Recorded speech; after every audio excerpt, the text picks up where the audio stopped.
Okay, so I really need to change the rotors on my car.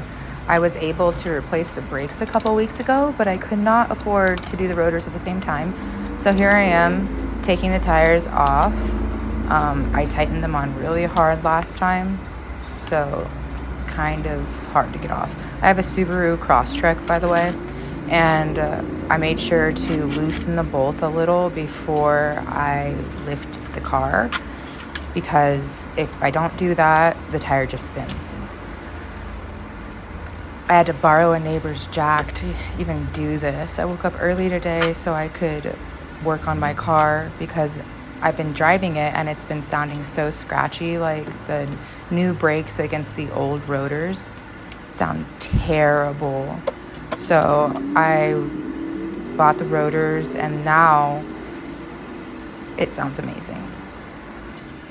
I would say that there's still some like squeaking now that I've replaced both the brakes and the rotors, but it was very, very scratchy before and did not sound good. Everyone could hear me driving because the rotors rubbing against the brake pads sounded atrocious. So once I loosened the bolts, it took a while actually. The first side really took a while because this is the first time doing it by myself. So it always takes me longer on the first try. Once I get all of these bolts off, I'm able to take the tire off and get to what I really need to get to, which is that caliper and the bracket behind it, and then to take the brake pads out and then the rotor off and then do it all in reverse. Right now, I'm literally looking to see what I need to remove for the caliper because I've not done this part by myself before, but I can tell like what holds what together. So I loosen it, take the bolts off, and then after I do that, I'm able to pop the brake pad out. It took a minute. My arms are tired now.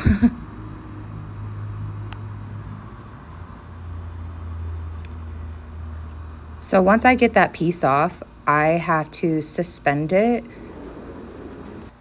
because if I don't suspend it, the brake line could become damaged and then I would have to bleed my brakes and do a whole nother process. I didn't have any like zip ties or anything good to hold it up, so I just used string. I would definitely suggest having someone around to help you if you're going to try to do your own brakes, because holding the body of that in place while trying to thread string through it and hold it up was not the easiest. At first, I was just going to string it up on one side, but it's a pretty heavy piece, so I tried to string it up in a few different places. That way, I knew it wasn't going to like fall. I've seen other people who didn't have string or any zip ties put like a bucket and like a box under there to kind of balance that piece on, because you really don't want to mess with it if all possible.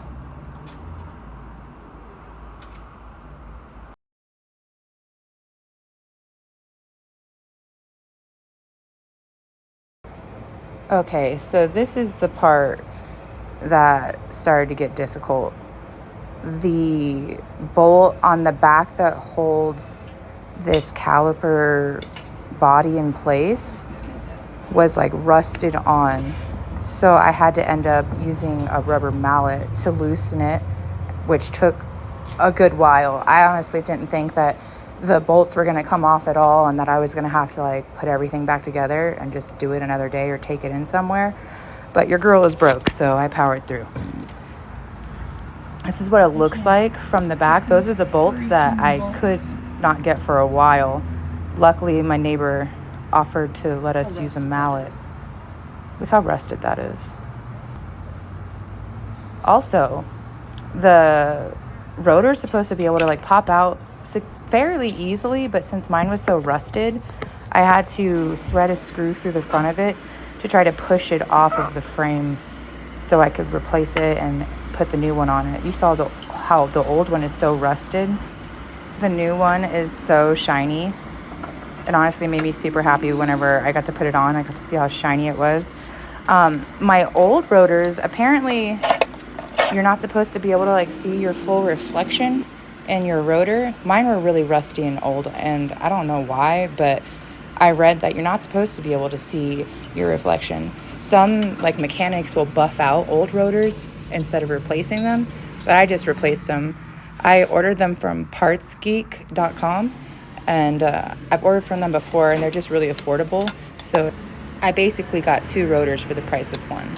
So after I put all the bolts back on, tightened them all up, lowered the car,